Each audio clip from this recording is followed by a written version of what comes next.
gerrymandering.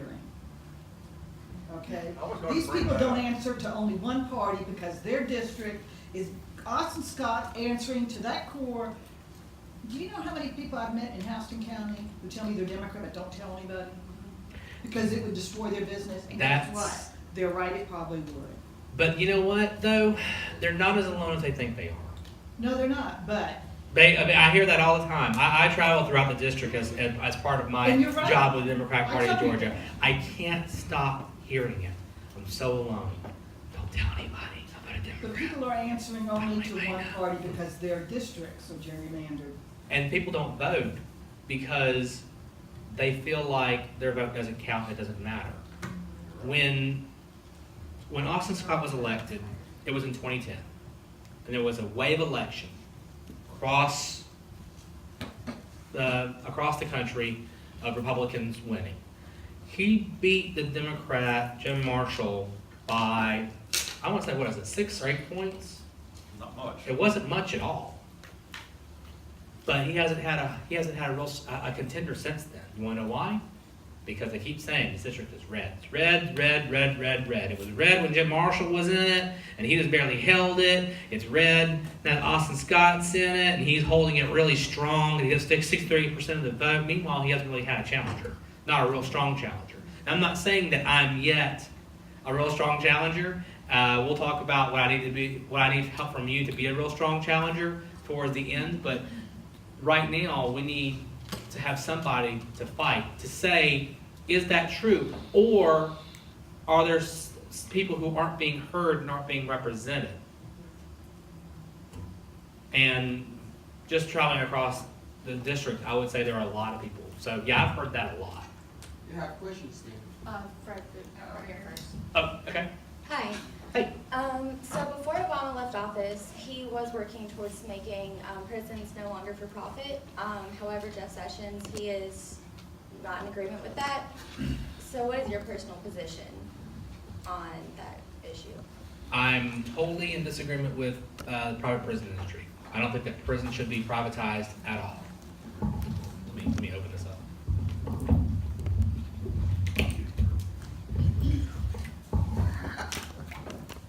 So, to me, private prisons create a perverse incentive for corporations to lobby at the state level and at the federal level to make more things illegal, to create stricter penalties, to try to get more mandatory minimums, so that we have more people incarcerated, so they fill more beds, so there's more of a need for them, so that, again, we're putting more money into these private prisons. This is a governmental function, if there ever was one. Punishing people for breaking the law is a function of the government. It should not be put to any kind of private industry. It should never be for profit.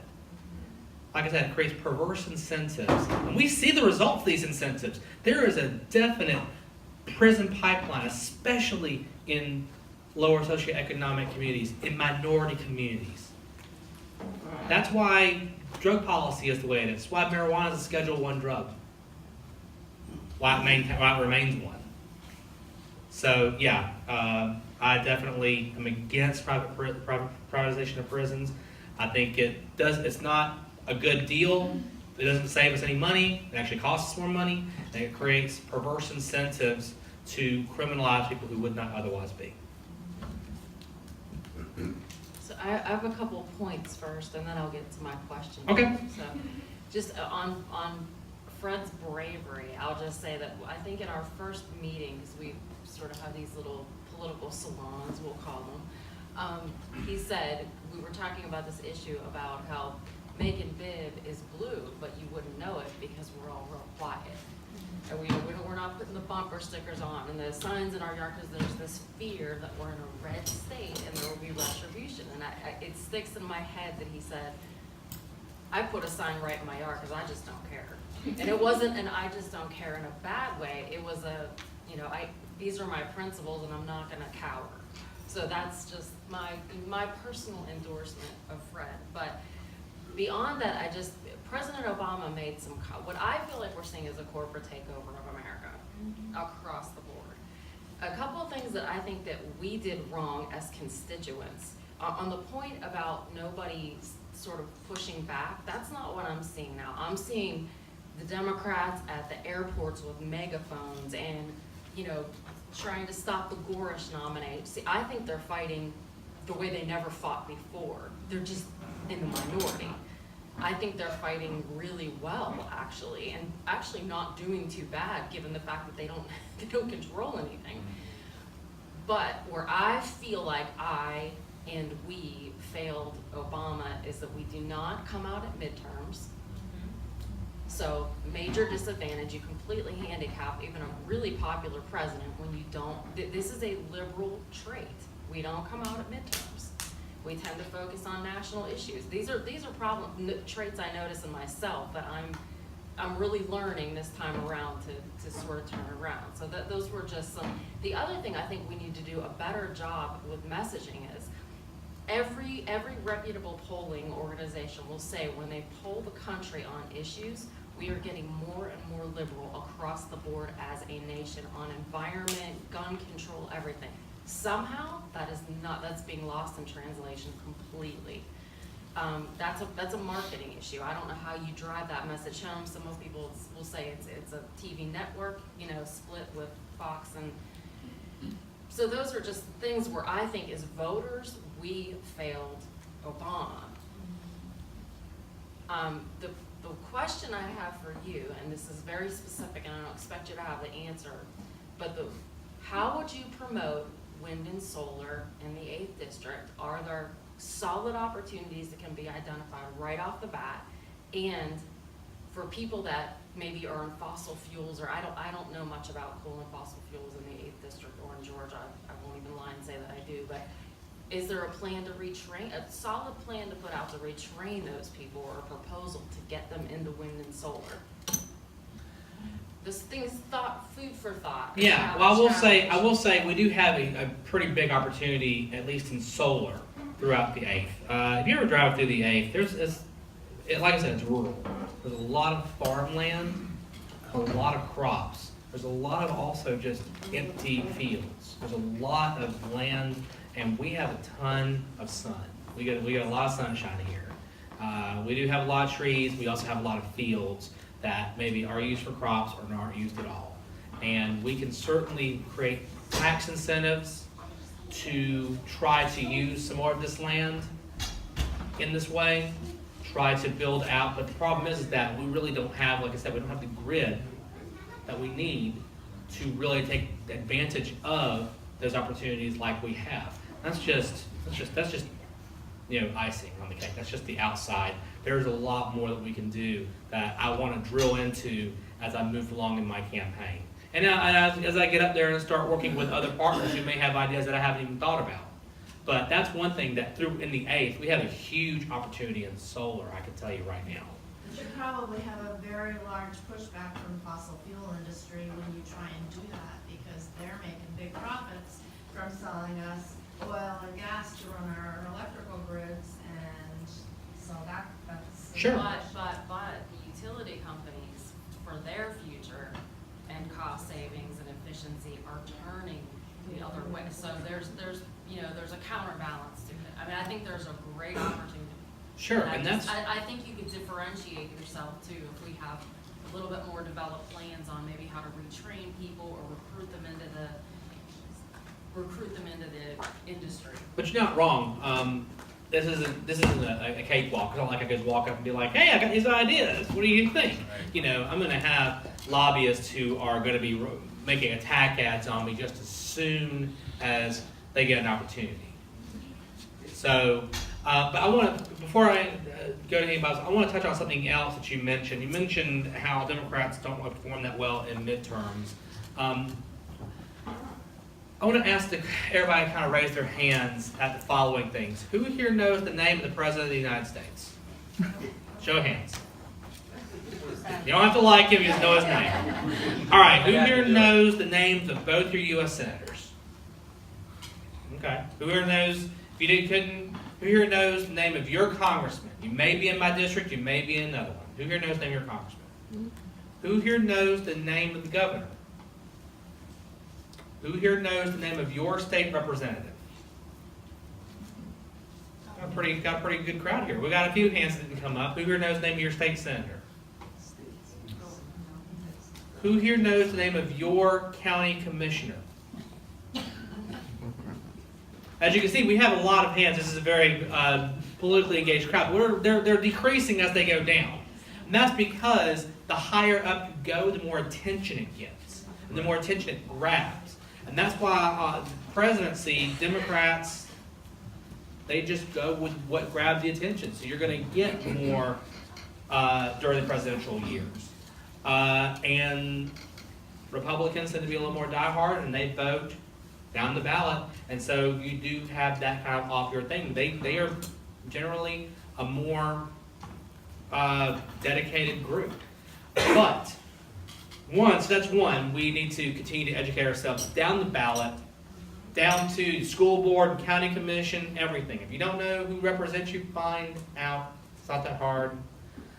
But another thing that I want to point out is that part of the reason why I've taken this step is because I believe we have an opportunity. I believe that the Trump administration has shown a complete incompetence and ineptitude to the point where people, if they really love him, they'll vote for him.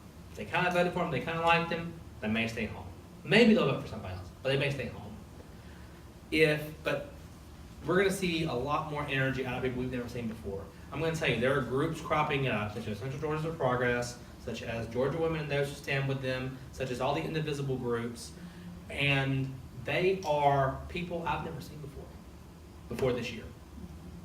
But now they're involved, they're engaged, they want to participate, and I think you're going to begin seeing that more and more as we go on, as they continue to fumble their way into whatever inept thing they're trying. And so, yeah, we need to get out, but I think you're seeing that already. And we need to continue to push it. We need to continue to speak. We need to continue to encourage our friends to come out to events like this and other events. But I think you're going to see more energy coming down as we get to 2018. I just wanted to touch on what you had said. I attended the Democratic town hall that was held here a couple months ago, last month, whatever it was. I think it was last month. Stacey Abrams made the point that Republicans will vote for Mickey Mouse if he's on the ballot. The Democrats will say, I don't think I like Mickey Mouse. I'm either not going to vote, I'm not going to show up, or maybe I'll vote for the third party candidate. And we have to stop doing that. Yeah, I was going to say We something. have too. to stop it. What does Fred say? You say Democrats fall in love, Republicans fall in line. It's a trite but true statement. Yeah, Tom. Fred, you need some money, right? I need some money. I was really going to mention that before we left because I wanted to be fresh in your minds, but I need money. And how can they give that to you? I have a crowd pack. I don't know if you guys know what crowd pack is. Crowd pack is PAC, just like the super PAC, just like regular PAC. This is where the people can create a PAC. It's online, www.crowdpack.com/C/Fred Swann for Congress. I also have some cards in the back. Rebecca, hold up the cards, please.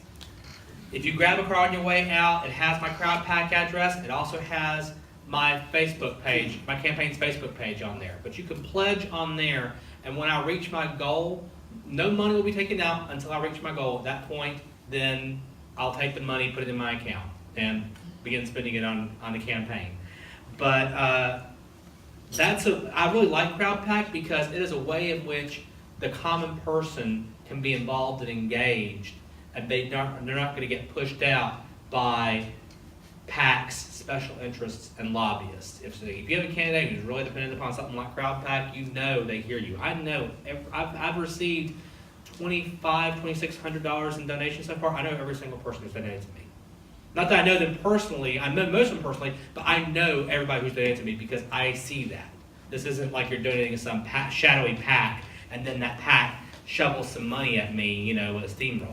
So, yes, if you really like what you're hearing tonight, please grab a card. Please pledge. Every dollar helps. What's your? Can I say one more thing, Fred? Let me answer this question. You can say one more thing. My funding goal was $150,000. And I'm gonna tell you, that's a lot of money, but it's not even close to what you need to run this race. That's enough to get me started, make me a viable candidate, so that I could then begin attracting Democratic donors, begin from outside the district. Kind of like John Ossoff is doing now. Daily Coast funded him. Daily Coast blasted him. And by the way, if anybody knows anybody at Daily Coast, They fund him. they do fund him, and they also blasted him. You know, I mean, like got his name out. Yeah, That's what I mean. That's what I mean. If you know anybody at Daily Coast, give them my name. Like they put him on blast. Like they were like, psh, all over. So if you know anybody at Daily Coast, please get a card in their hand, please. Tom? Right, I don't think any of us in here have the deep pockets of a Robert Mercer or a Charles Koch or any of those people. But there's a lot more of us. And you may not be able to max out, but you can give $20. Or if you can't give $20, you can give some of your time.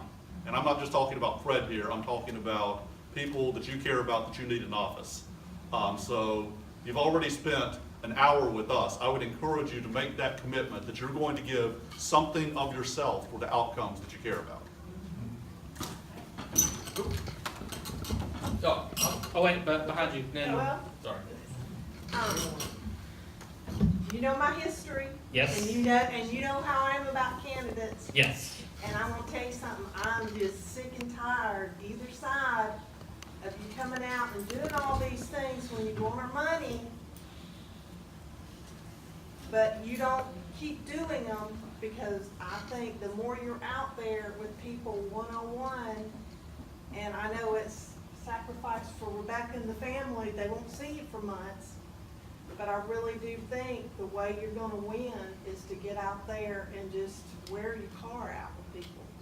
Because I think one-on-one, the more you talk with people, the more you know your district. Austin Scott has never done anything like this. And I get real irritated seeing politicians that the only time they're coming around talking to us is when they want money from us. And I'm not gonna give to a politician like that. I wanna see you out talking to everybody, whether they're Democrat, Republican, or Libertarian, because if you win, you represent everybody in this district in the state of Georgia. And that's the commitment I want from you before I'm gonna commit to anybody, is that you're gonna stand there and say, if I get elected, I'm representing everybody in the state of Georgia when I go up there. I'm really glad you brought that up. And I did not plan. Not my Republican friends at my Missionary Baptist Right. Church. Right. Well, you know what? Here's the thing. I'm glad you brought that up, and I didn't plan to, despite the fact that I really feel like I could just like knock that one out of the park, because I will make that pledge to you. The pledge I want to make to you is that if I'm elected, I want to do these town halls throughout the district, and I'm planning some now. I'm planning some in Tifton. I'm going to head down to Valdosta later on in the month and next month. But if I'm elected, when it's time for Congress to recess, I'm going to be doing these. I'm going to be here in Macon, I'm going to be in Tifton, I'm going to be in Valdosta, I'm going to be in Cook County, I'm going to be in Wilkinson. Or if my lines change in 2020, after the census, I'll be wherever the district shifts to. But that's what I want to do. I like this. This is actually kind of fun. I know a lot of people have said, "Oh, Fred's very courageous." I appreciate that. But this is kind of fun for me. I like talking to y'all, and I think I want to do this more and more and more. I make the commitment that I will do these town halls when I am in recess in here. Sorry, baby, maybe not as many vacations. And I know, right? She's like, "I want to take you."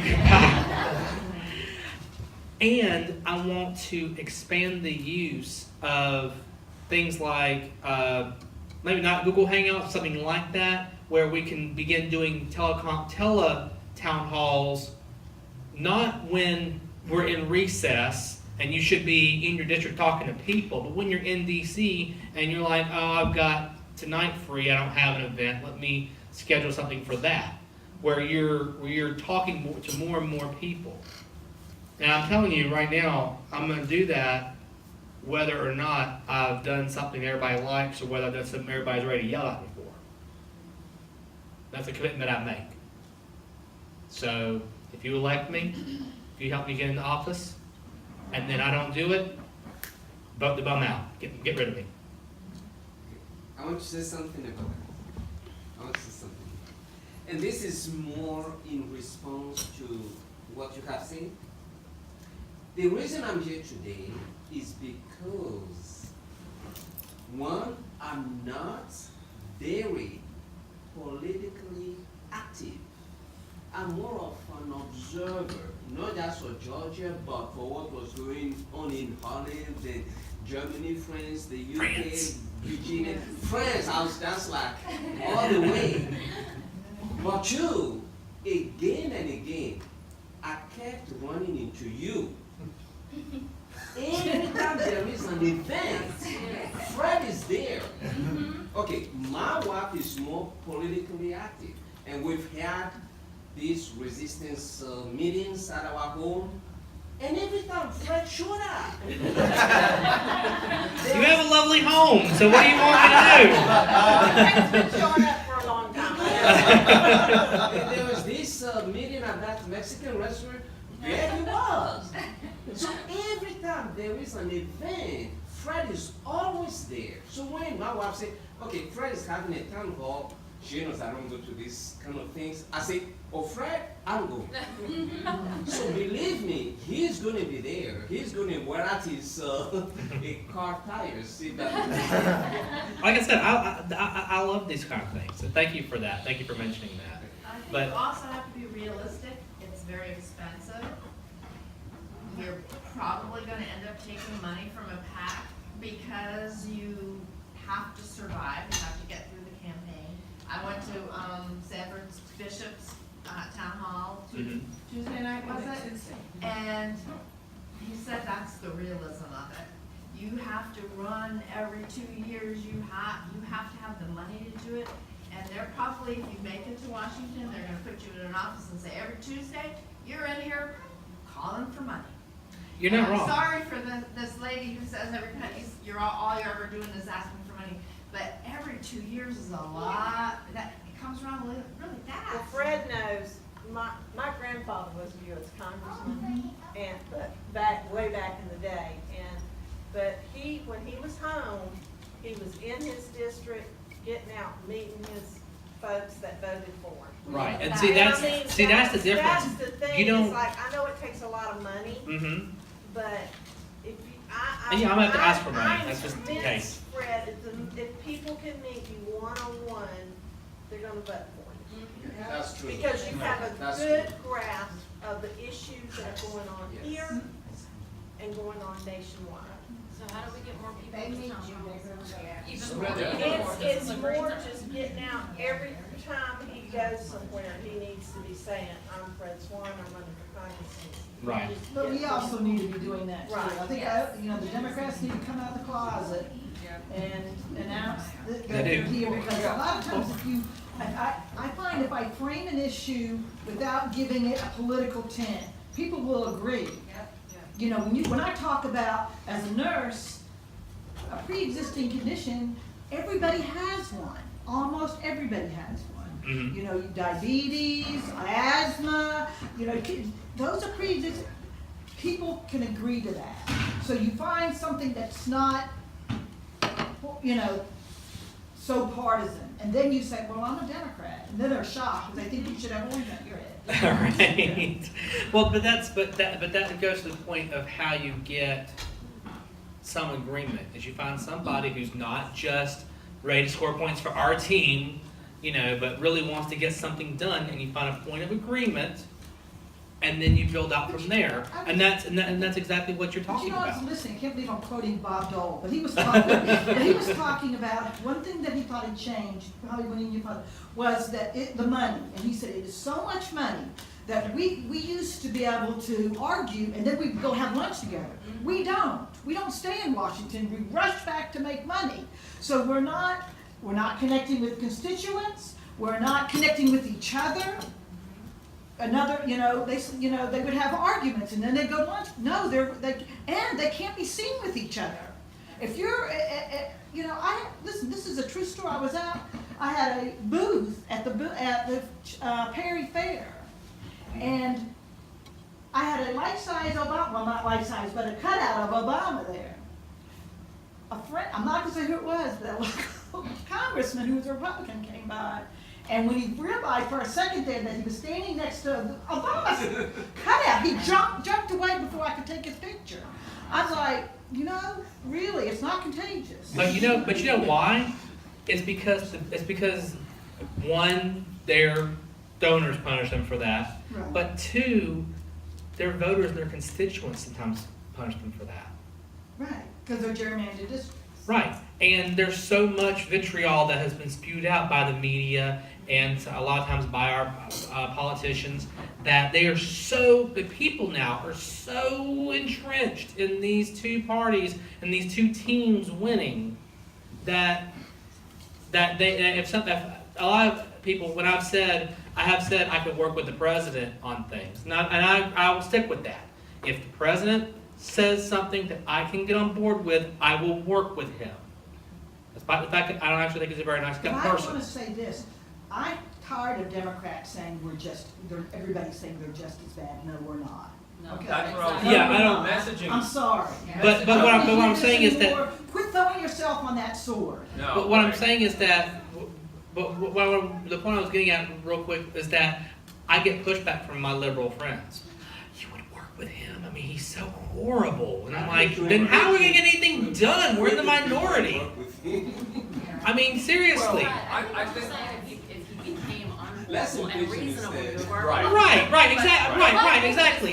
If he stumbled onto something that I can get on board with, and this isn't just, I'm gonna find something somewhere I can get on board with him, but he's somehow stumbles backwards. Like if somehow he starts doing the infrastructure spending he was always talking about, and I can somehow convince him to do it right instead of the way he was doing it, I'll work with him on that.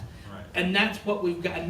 But we've got to have more people who are going to do that, and we've got to hold both teams accountable to that. I don't care who you are. That's my personal view. It always has been.